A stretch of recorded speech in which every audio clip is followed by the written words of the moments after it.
Hello everyone, welcome back to my YouTube channel VIP PCM classes में आपका स्वागत है। आज हम क्लास 12 की फिजिक्स पढ़ेंगे और फिजिक्स का अध्याय 2 जिसका नाम है विद्युत विभव एवं धारिता। ये इकाई 1 के अंतर्गत ही आता है। अब हम इसके कुछ इम्पोर्टेंट टॉपिक पढ़ेंगे, तो स्टार्ट करते हैं। सबसे पहली बात कि चैप्टर का नाम क्या है, विद्युत विभव एवं धारिता। तो हम देखेंगे कि विद्युत विभव क्या होता है। विद्युत विभव को क्या कहते हैं, इलेक्ट्रिक पोटेंशियल।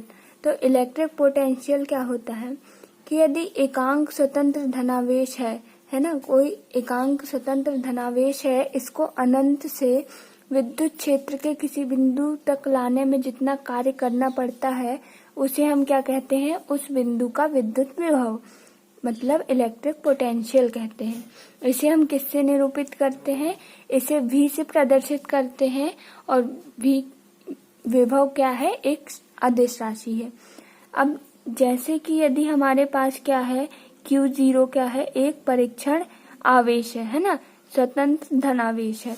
इसको हम अनंत से विद्युत क्षेत्र के किसी बिंदु तक लाने में हमें कितना कार्य करना पड़ता है, माना कि हमें W कार्य करना पड़ता है। तो इस बिंदु पर Q0 को W अनंत से विद्युत क्षेत्र के किसी बिंदु तक लाने में कितना कार्य करना पड़ता है, W। तो इस बिंदु पर हमारा विभव V बराबर क्या हो जाएगा, W/Q0। मतलब अनंत से एकांक धनावेश को किसी विद्युत क्षेत्र के किसी बिंदु तक लाने में जितना कार्य करना पड़ता है वो क्या कहला जाता है, हमारा विद्युत विभव या इलेक्ट्रिक पोटेंशियल। इसका मात्रक क्या हो जाएगा, तो W का मात्रक होता है, कार्य का मात्रक होता है जूल और आवेश का मात्रक होता है कूलाम।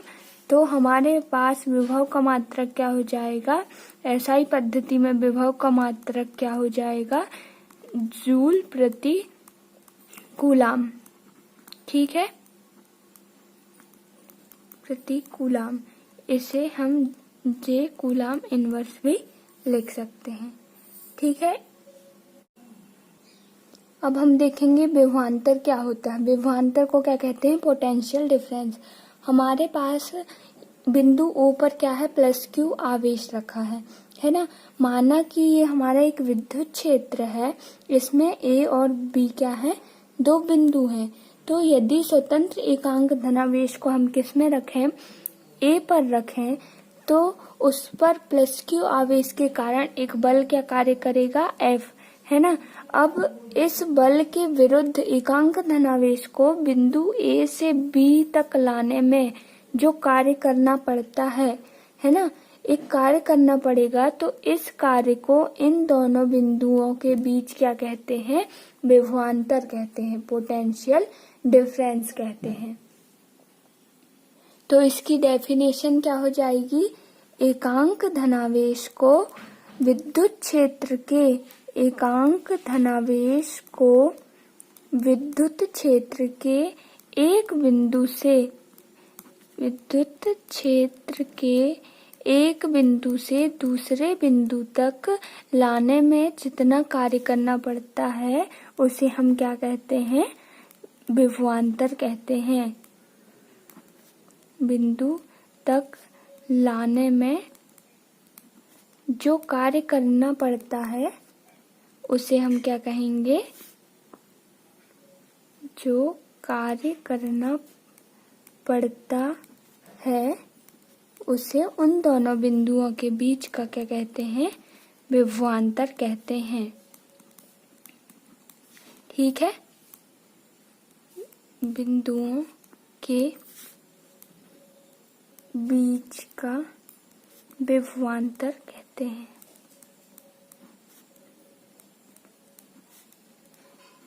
ठीक है, विभवांतर की डेफिनेशन क्या हो जाएगी कि यदि हमारे पास क्या आवेश Q0 है, इसको विद्युत क्षेत्र में A से B तक लाने में क्या कार्य करना पड़ता है, W कार्य करना पड़ता है। तो दोनों बिंदु के बीच का विभवांतर क्या हो जाएगा, V BV माइनस BA लिख सकते हैं। इसका विभव माइनस इसका विभव, दोनों विभवों का अंतर क्या हो जाएगा, विभवांतर W/Q0। ठीक है ना, इतना ठीक समझ आ गया। तो इसका मात्रक क्या हो जाएगा, विभवांतर का मात्रक वोल्ट होता है।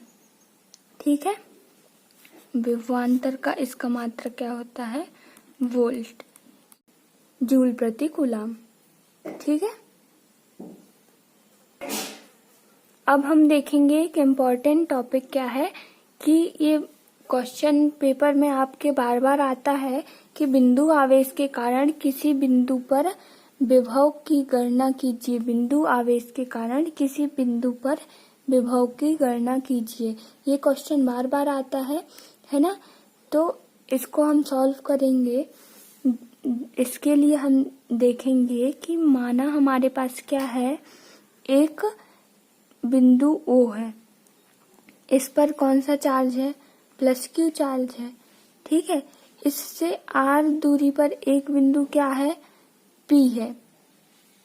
R दूरी पर एक बिंदु P है, जिससे हमें क्या ज्ञात करना है, विद्युत क्षेत्र की तीव्रता ज्ञात करनी है। अब हम मानेंगे कि इस बिंदु O से X दूरी पर OP रेखा में एक बिंदु क्या है, A है। A पर कौन सा चार्ज रखा है, Q0। तब कूलाम के नियम से परीक्षण आवेश Q0 पर लगने वाला विद्युत बल क्या हो जाएगा, इस पर बल लगेगा इस दिशा में, ये F हो जाएगा। यहाँ बिंदु B है, इनकी दूरी क्या, ये दूरी क्या है, OP की दूरी R है और OA की दूरी क्या है, X है और AB की दूरी क्या है, dx है। कूलाम के नियम से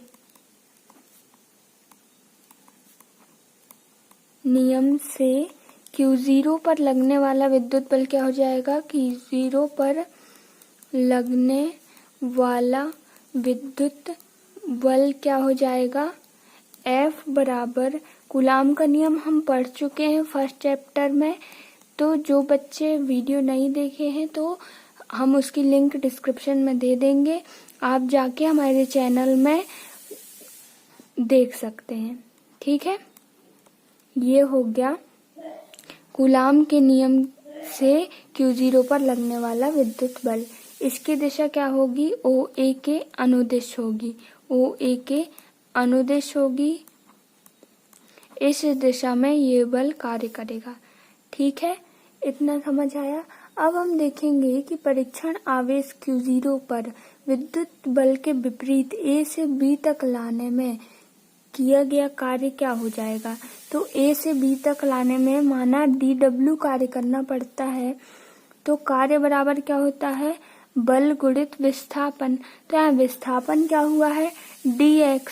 यहाँ इनके बीच की दूरी क्या है, बल ये क्या है, dx है, लेकिन विपरीत दिशा में कार्य करना पड़ता है तो माइनस हो जाएगा, ये हो जाएगा -F × dx।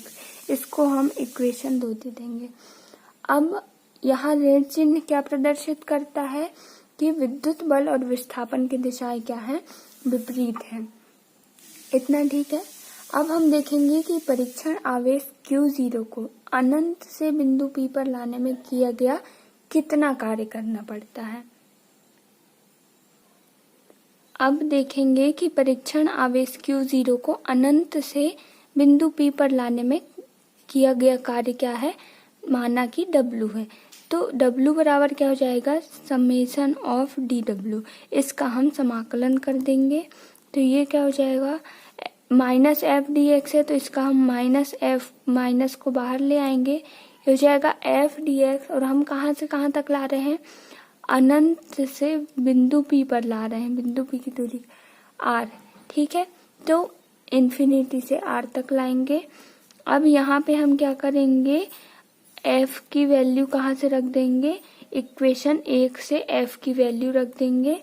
तो यहाँ पे क्या आ जाएगा, 1/4 पाई एप्सिलॉन 0 के Q0 अपॉन x² dx। इसमें से क्या क्या बाहर निकल जाएगा, तो -q(q0) अपॉन 4πε0 के बाहर निकल जाएगा। हमारे पास क्या बचेगा, dx अपॉन एक्स स्क्वायर। इसका हमें समाकलन करना है इन्फिनिटी से r तक। तो 1/x की पावर n का समाकलन क्या होता है, x की पावर -n+1 अपॉन -n+1। ठीक है, तो यहाँ पे हमारे पास आ जाएगा -q(q0) 4πε0 के। हमारे पास वैल्यू क्या आ जाएगी, x की पावर -2+1 ये हो जाएगा इन्फिनिटी से r तक। इसकी वैल्यू क्या आ जाएगी, -q(q0) 4πε0 के। ये हो जाएगा हमारे पास x की पावर -1 और अपॉन में -1 हो जाएगा, तो इसे हम क्या लिख सकते हैं, -1/x लिख सकते हैं ना। ये हो जाएगा इन्फिनिटी से r तक। तो यहाँ हमारे पास w बराबर क्या आ गया, -q(q0) अपॉन 4πε0 के -1/x। ये कहाँ से कहाँ तक लाना है अपन को, अनंत से विद्युत क्षेत्र के बिंदु तक लाना है। तो ये हो गया r। तो यहाँ क्या हो जाएगा, -q(q0) अपॉन 4πε0 के -1/x की जगह एक बार हम रखेंगे r, माइनस हो जाएगा माइनस का प्लस 1/∞। ये हो जाएगा। तो हमारे पास क्या आ जाएगा, -q(q0) 4πε0 के। जब ये क्या हो जाएगा, 1/∞, 0 हो जाएगा, तो हमारे पास बचेगा -1/r। तो हमारे पास वैल्यू क्या जाएगी, 1/4πε0 के q(q0)/r। ये क्या हो गया हमारे पास, अनंत से बिंदु P पर, अनंत से विद्युत क्षेत्र के किसी बिंदु तक लाने में किया गया क्या है, W बराबर 1/4πε0 के q(q0)/r। लेकिन बिंदु P पर विभव क्या है, बिंदु P पर विभव क्या है, V बराबर W/q0 है। तो इसलिए हमारे पास बिंदु आवेश के कारण किसी बिंदु पर विभव क्या हो जाएगा, यहाँ हो जाएगा 1/4πε0 के q(q0)/r की अपॉन क्या हो जाएगा, q0। तो q0 से q0 कैंसिल हो जाएगा, हमारे पास बचेगा q/r। ये क्या हो गया, बिंदु आवेश के कारण किसी बिंदु पर विभव। यही है हमारा इक्वेशन, है ना। यहाँ हमारा ये प्रूव होता है, सॉल्व होता है। ठीक है, समझ आया ना। तो अगर वीडियो अच्छा लगा हो तो चैनल को सब्सक्राइब करना ना भूलें। धन्यवाद।